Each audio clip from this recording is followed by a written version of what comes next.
everyone, it's Sharonda from Pair Wait, and today I'm going to be reviewing Insecure Season 5, Episode 9, Out, okay?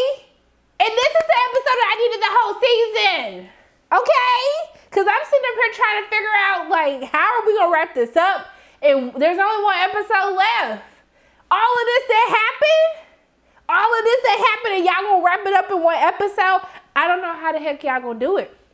This needs to be an hour and a half episode, 2 hours, because I just really don't know how in 30 minutes, even an hour, I just don't know how they're going to wrap all of these things up. But you know something I do know? What I do know is Nathan said, "Nuck if you buck," okay? Nathan said he with it. Was good. We should already know that Nathan was going to be down for this because his friend was already like, just say the word. We can roll up in there right now and put them hands on Lawrence, all right? So we see that the episode opens up and Issa and Nathan, they're both looking for a house together. So we kind of hear in the dialogue that Issa made a decision. She decided to work with Krishan instead of taking, I don't know if she could have took the MBW offer as well, but she mentioned how she would be close enough to be able to go work with Krishan. And so they're going through the house. It's a 2-bedroom. He's like, "Do we need a 2-bedroom?" And she was like, "Yes." And then she saw that they had a mini bathroom. And she was like, "Oh, and you can shave in here. And you can leave your toilet seat up." And he was like, "I don't know what type of man you've been living with." And then things got a little awkward because you do know she's living with Lawrence.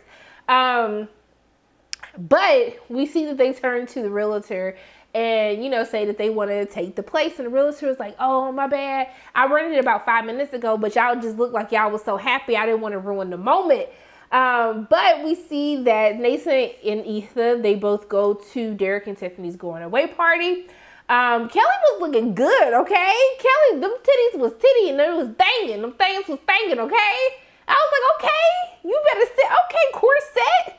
I was here for it. Kelly was looking Kelly always looked nice, but I would just say I really loved her outfit. Derek randomly asked him, like, "Hey, do y'all want a toaster?" And Nathan was like, "No, we good." And then she was like, "Sorry, like, don't be saying that. We could upgrade." She's like, "Does it have a crumb catcher?" And he was like, "Yeah." And I was just like, dang, now that I think about it, like, do I have a toaster that has a crumb catcher? I don't even think I own a toaster. But still, these are the things that we need to be thinking about before we purchase our toaster. But we see that Nathan and Issa tells everyone that they're going to be moving in together, that they're looking for apartments, and so everyone is excited. And we see that Tiffany seems like she really isn't enjoying the thought of moving to Denver.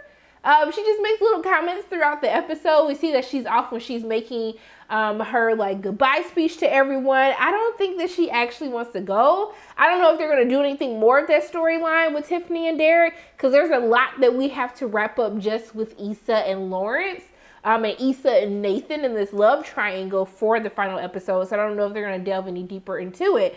But I am happy to report that Molly and Kelly's mom, or Molly's mom and Kelly, are still BFFs.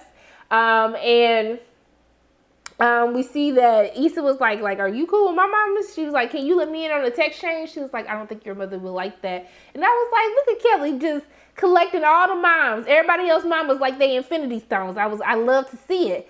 But we see that Molly ends up bringing Taurean to the party. We saw that earlier in the episode that Taurean was actually offered partner. You know, your black coworkers, they gonna ask you all these questions. What was you doing at work early? Why were you talking to the boss? What's happening? What's going on? And so essentially they realized that he's been offered partner. Molly hugs him and then she like catches herself like, "We at work, I'm doing the most." And she's like, "Get on in here and hug him." And the women, they were like, they're definitely smashing. And I was just like, y'all just didn't even try to hide it. I don't even know how this is going to work. I guess it really doesn't matter, because I was like, is it a conflict of interest if Taurean and Molly are together and Tori is now a partner? I guess it doesn't matter because it's only one more episode. I don't guess I was supposed to think that deep into it. But we see that they end up going to the party, and it was a weird exchange in the beginning because Taurean had this box and Derek and was like, "Oh, you didn't have to bring anything." And then he looked at the kid. I was like, hold on, do Taurean got a kid? Why did I go to like that extreme when I saw him look at the baby? But he actually ended up bringing edibles and didn't want to tell them because once he saw that there were kids there, it wasn't the type of party that he thought it was going to be. And so Molly tries to reassure him it's okay. And so they take the She takes the edible with him, and they're basically high for the rest of the episode, which is crazy because when we see Tiffany's doing her speech and she says, "Andro," and then Molly was like, "Damn." And I was like, girl, did you say that out loud? Even she was trying to figure out, did I say this out loud? And I was like, but wait a minute, why is Dro here? What is happening? But we end up finding out that Dro and his wife, they ended up getting a divorce. Things weren't working out. I don't think it had anything to do with their open relationship, but it seems like probably if you like got to the whole open relationship part, you probably was already having problems and trying to find other ways to keep the marriage spicy or keep everyone happy. But we see that he's with a new person, and, you know, they're kind of just like, he was like, you know, I tried to reach out to you. And she's like, yeah, I know. Sorry about the divorce. And he's like, clearly my mama just can't keep her mouth shut.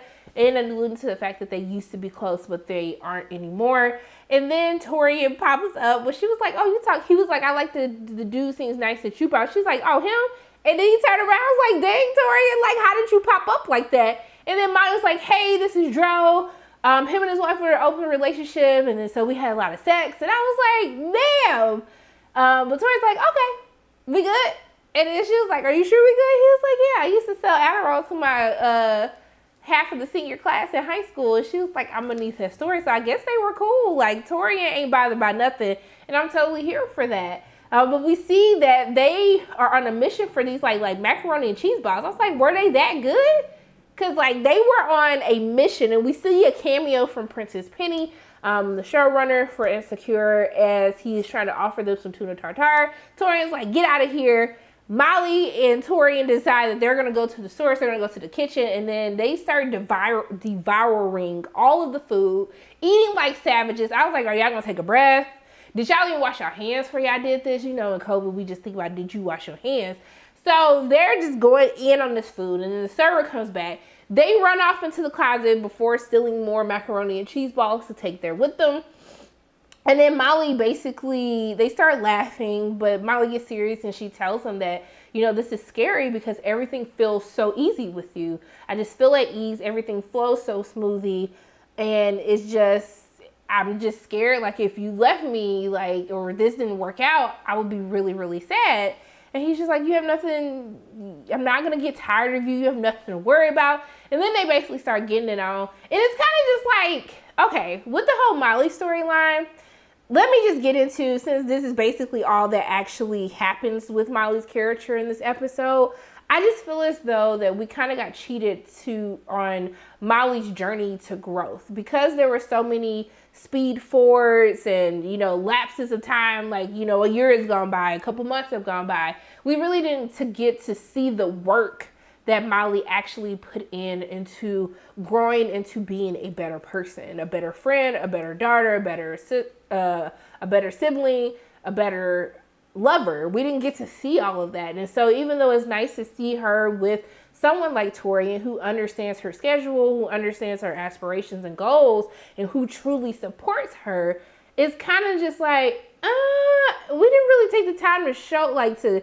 delve deeper into this to make me care about this storyline. But I am happy for Molly. So the whole thing of them like getting it on, and this whole thing about them being high and just looking for food, I was just like, okay, can we get back? Let's just get back to Issa at this point, because I don't know. But actually, switching back to Issa, we see that Nathan is feeling a certain type of way. From when he sees Lawrence at the party, he asks Issa, like, is that him? And then she's like, yeah, like, it's Nathan's mood totally changed. And while I know it's probably awkward seeing your current girlfriend's ex at a party, especially when the friend circles are still so close-knit, I feel like Nathan was kind of doing the most. Now, did Nathan have a reason to get knuck if you buck towards the end of the episode? Yeah, because Lawrence was trying to play him the entire time. But I did die laughing when Issa's brother went up to Tiffany, like, so you didn't try to make sure I had no gay men to look at? And then she basically told him that, hey, but did you check out so-and-so? I think his name was Roland or something. And then by, like, literally after 10 minutes of knowing each other when she's doing a toast, and he brings Issa's brother a drink, he's like, thanks, baby. I was like, wait a minute, y'all just met and now y'all calling each other pet names? I was really confused by all of this, but I was definitely like dying laughing with that whole exchange.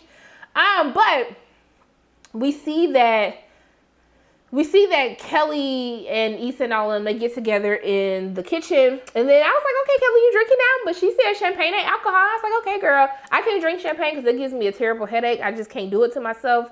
It could be my old age. I don't know. But champagne does not agree with me. But we see as they're kind of like, you know, kikiing and stuff. And Tiffany's talking about how she's going to come back and visit for Molly's birthday. Molly's acting so weird that Kelly literally had to slap the taste out of her mouth. She was like, oh my God, you slapped me. And I was like, girl, but you was tripping though. Like, you needed to get slapped back to reality a little bit. But as they're kikiing and laughing, Condolences walks in and they just like, oh, hey. And I love how they were in unison with how the entire mood changed.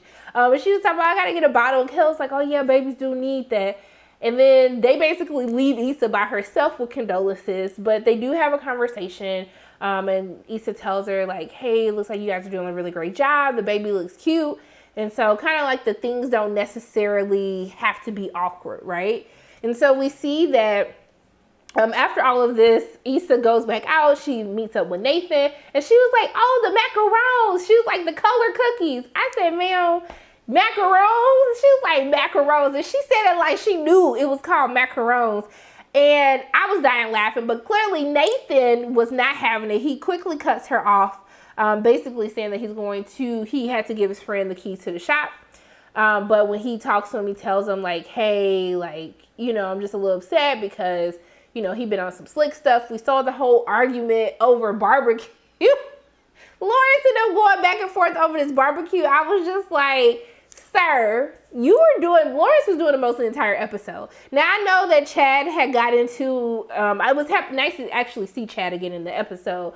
But I know that Chad kind of like made Lawrence feel a certain type of way because he was just like, I don't understand what's the issue of you saying you don't want to go to Derek and Tiffany's party because Issa will be there. Because obviously you don't care because you let her go. You didn't fight for her. And he was like, what do you mean? Like, she said she didn't want to be with me. What, I'm going to force her to be together? And he was like, no, but you could have told her how you felt and said, no, I don't want you to do this. But you do what you do and you kind of you go with the flow and just let things figure out wherever they lay, and you don't really fight for stuff, which I definitely agree with that assessment by Chad. And that's why Lawrence was feeling a certain type of way. So I guess in his mind, he was going to fight for Issa. And we see him and Nathan kind of get into it on the slick when they're talking about barbecue and how barbecue in LA is good. Now, Nathan is from Texas. Texas barbecue is banging. So I was just like, y'all sitting up here trying to act like LA barbecue is better than other places. And Joe was like, you're a transplant. I said, baby, y'all don't know about barbecue, okay? I'm telling you that Texas barbecue can go toe to toe with LA. And I'm from St. Louis, so don't get me started on no ribs either, because it's gonna be a problem. But we see that they're not really arguing about barbecue, because when Lawrence was like, well, maybe barbecue couldn't keep you there. I was like, sir, like, can we just talk about the elephant in the room? What we really talking about was actually happening at this point. But we see that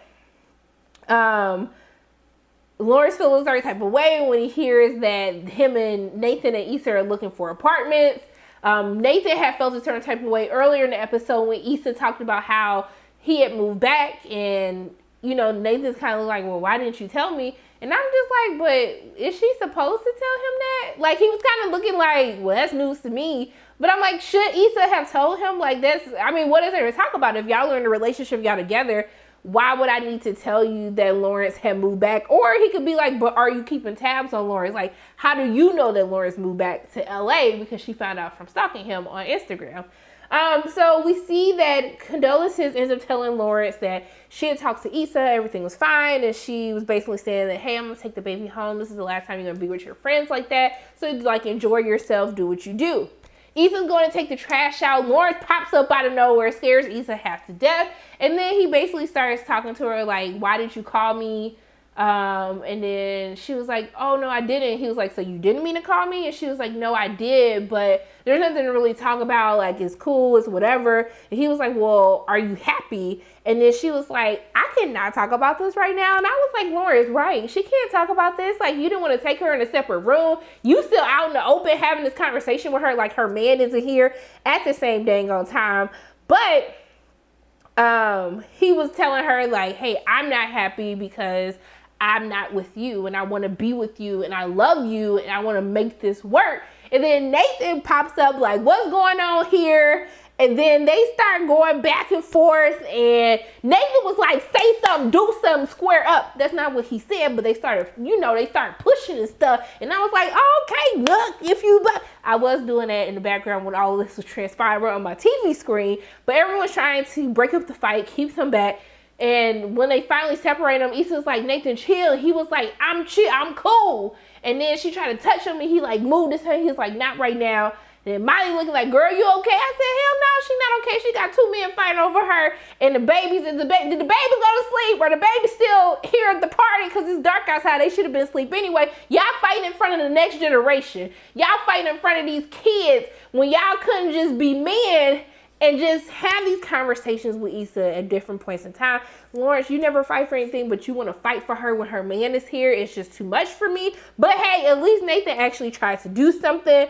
But I was dying laughing at Tiffany. Tiffany's face just like, I see them fighting. It's just like, I don't want any parts of that. But I'm still entertained at the same time. And the episode goes off. So this was the episode that I needed midway through, okay? Like after the Lawrence and Condolence episode 3, you could have gave us the whole thing with Issa and Nathan. They back together. Then they go to Tiffany's thing, and then the fight happens, and then we would have had 5 more episodes to unpack this and see what the repercussions are. But I don't know how in the hell they're gonna basically wrap all of this up in a bow. Like, let me try to search and see like how long. I don't know how they're going to wrap this up in 30 minutes in one episode. Let's see. How long is Insecure series finale? Because I'm feeling like it's 30 minutes. Even if it's an hour, I don't know. It's coming out on December 26th. I don't know. I don't know what's going to happen. Also, too, just to let you guys know, I will be out of the country. I will be in Jamaica for Christmas. So I'm going to try to do a live, but I'm also traveling with my 2 godchildren, 4 and 2. So, I don't want to get cursed out by their mama for waking kids up, being loud about Insecure. I'm going to try to do a live. It won't be a set post. But I'm very interested to see how they are going to tie all of this up in one more episode. But I was highly entertained. I was very entertained. I love me some mess. I love me some entanglements. I love me some almost fights because, I don't condone violence. They would just put violence. They were just pushing and stuff, so it was okay. But yeah, just let me know what you guys thought about the episode. I also do think it's weird the Condolences and Lawrence be like, they be looking like a couple when they go to these events, so I be mad confused, and I was confused. I just be confused, okay? Because y'all show up like y'all a couple, and I don't be knowing what's going on. Y'all be sending the wrong message. It's clear that Condolences still likes Lawrence, so I don't know, but yeah, it's one more episode left. But this episode gave me all my life, but we could have had this episode like 4 episodes ago. But yeah, let me know in the comment section below, what did you think of tonight's episode? Those are my thoughts on Insecure Season 5, Episode 9 out, okay? As always, my name is Sharana from Pay Your Weights, and if you like what you saw today, make sure you hit the like button, hit subscribe, share this video with your friends, and make sure you hit that notification bell. And I love you guys 3000, and until I see you again,